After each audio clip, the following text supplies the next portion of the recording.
कोई आपको नीचा दिखाना चाहता है तो इसका मतलब है कि आप उससे पहले से ही ऊपर हो।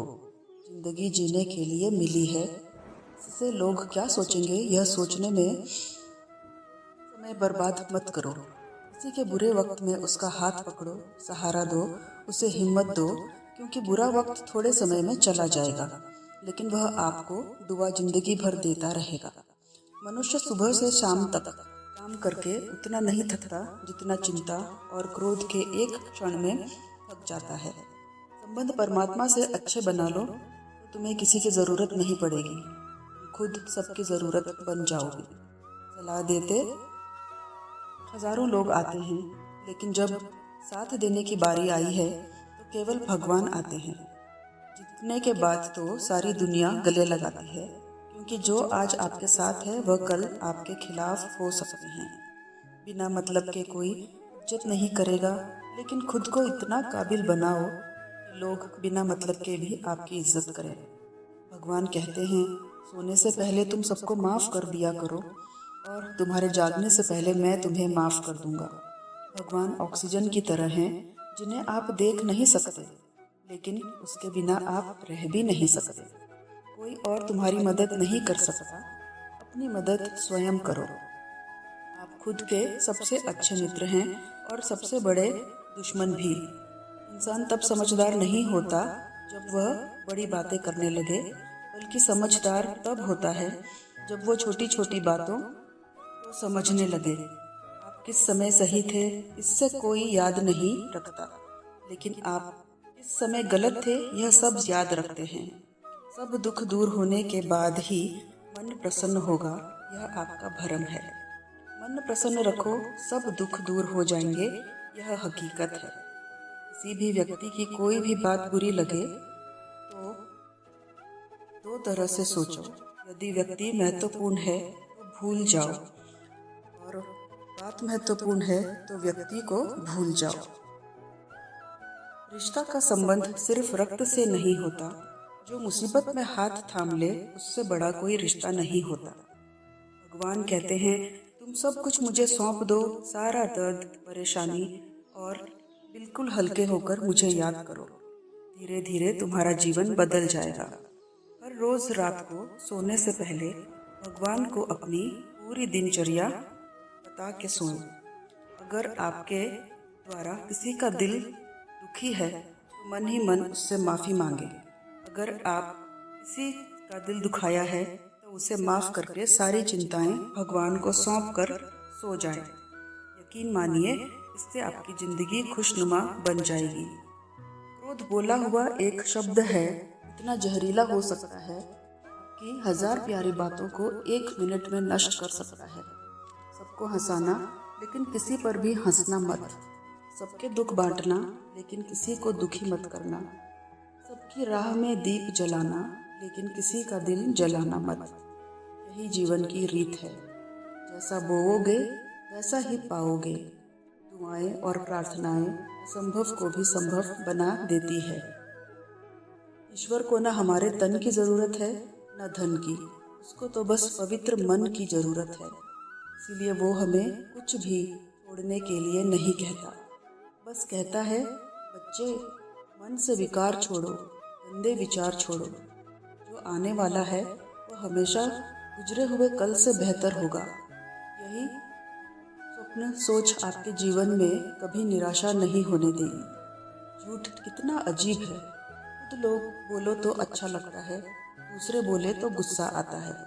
खुशियाँ चाहे किसी के साथ भी बांट लो, पर गम हमेशा भरोसेमंद इंसान के साथ ही बांटना चाहिए। जीवन में समय चाहे जैसा हो, परिवार के साथ रहो तो सुख बट जाता है, दुख हो तो बट जाता है। सच्चा मित्र वही है जो उस समय में भी आपके साथ खड़ा हो जब सारी दुनिया आपके खिलाफ हो। आपके पास जितना भी है उसके लिए बार बार दिल से धन्यवाद कहें, हर वक्त कहें। यकीन मानिए, जितना भी है वो जल्दी कई गुना हो जाएगा। प्रार्थनाएं और ध्यान इंसान के लिए बहुत जरूरी है, क्योंकि प्रार्थना में भगवान आपकी बात सुनते हैं और ध्यान में आप भगवान की बात सुनते हैं। श्री कृष्ण से इतना कुछ छूटा, पहले माँ छूटी, फिर पिता छूटे, फिर जो नंद किशोर मिले वह भी छूटे, संग साथी छूटे, राधा भी छूटी, गोकुल छूटा, फिर मथुरा भी छूटा। श्री कृष्ण के जीवन भर कुछ न कुछ छूटता ही रहा। नहीं छूटा तो वह था देवत्व, मुस्कान और सकारात्मकता। श्री कृष्ण दुखी नहीं, उत्सव के प्रतीक हैं। सब कुछ छूटने पर भी कैसे खुश रहा जा सकता है, यह श्री कृष्ण से अच्छा कोई नहीं सिखा सकता। इसलिए हमेशा खुश रहें, सदा मुस्कुराते रहें। जीतने का मजा तभी आता है जब लोग आपके हार का इंतजार करेंगे। गीता में लिखा है, यदि कोई आपको अच्छा लगता है तो अच्छा वह नहीं, अच्छे आप हैं, क्योंकि उसमें अच्छाई देखने वाली नजर आपके पास है। अपनी पीड़ा के लिए संसार को दोष मत दो, अपने मन को समझो। तुम्हारे मन का परिवर्तन ही तुम्हारे दुखों का अंत है। फिर आपके कष्ट प्रभु स्वयं दूर कर देंगे।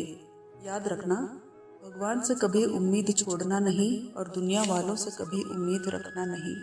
सुख दुख एक सिक्के के दो पहलू हैं। जहाँ सुख होगा वहाँ दुख भी होगा, जहाँ दुख होगा वहाँ सुख भी होगा। इसलिए सुख दुख के बारे में बिना सोचे निरंतर अपने लक्ष्य को प्राप्त करने के लिए प्रयास करते रहना चाहिए। एक बात हमेशा याद रखना, किसी के सामने गिड़गिड़ाने से ना मोहब्बत मिलती है ना इज्जत। इसलिए अपने स्वाभिमान को जिंदा रखो। कोई अगर आपकी किस्मत में होगा, दूसरों को हंसाने का मौका मत दो। बस खुद को आगे ले जाने की जिद पालो। कभी हार ना मानो, आदत ही एक दिल जीतने की आदत बन जाती है। सिर्फ दो चीज मनुष्य के भाग्य का निर्माण करती है। पहला स्वभाव, अगर आपके स्वभाव में अच्छाई, विनम्रता और गुण है, आपका भाग्य चमकेगा ही। अगर आपका स्वभाव क्रोधी है, आलसी है, तो आपका भाग्य बिगड़ना अनिवार्य है। इसलिए अपने स्वभाव को मधुर और आकर्षक बनाइए। दूसरा, आपकी वाणी। बोलना तो आदमी 2.5 साल की उम्र में ही सीख जाता है, परंतु कब, कहाँ और कैसे बोलना है, उसे यह जिंदगी भर भी नहीं समझ पाता। जिससे वह बोलना आ गया कि कब, कहाँ और कितना बोलना चाहिए, समझ लो उसे सफलता होने के लिए कोई नहीं रोक सकता। पिता से बड़ा कोई सलाहकार नहीं, माँ की छाँव से बड़ी और कोई दुनिया नहीं, भाई से अच्छा कोई भागीदार नहीं और बहन से बड़ा कोई शुभ चिंतक नहीं। इस मतलबी दुनिया से कोई मतलब ना रखो, और मतलब रखना है तो अपने मतलब से मतलब रखो। दुआएं मांगने से किसका भला होता है? मिलता तो वही है जो हमने बोया होता है। तुम नीचे गिर के देखो, कोई नहीं आएगा उठाने। तुम जरा उड़कर तो देखो, सब आएंगे गिराने। एक बात हमेशा याद रखना, अगर शराब की दुकान पर बैठकर दूध पियोगे तो तुम्हें शराबी का ही दर्जा मिलेगा, और किसी मंदिर में बैठ के पानी भी पियोगे तो तुम्हें एक संत का दर्जा दिया जाएगा। इसलिए आप किसके साथ उठते बैठते हो, यह बहुत मायने रखता है। दोस्तों, आशा करती हूँ कि आपने इस वीडियो में बहुत सारी सीख ली होगी। मिलते हैं जल्दी एक नए ज्ञानवर्धक वीडियो में। धन्यवाद। अपना ख्याल रखिएगा। राधे राधे। जय श्री कृष्ण।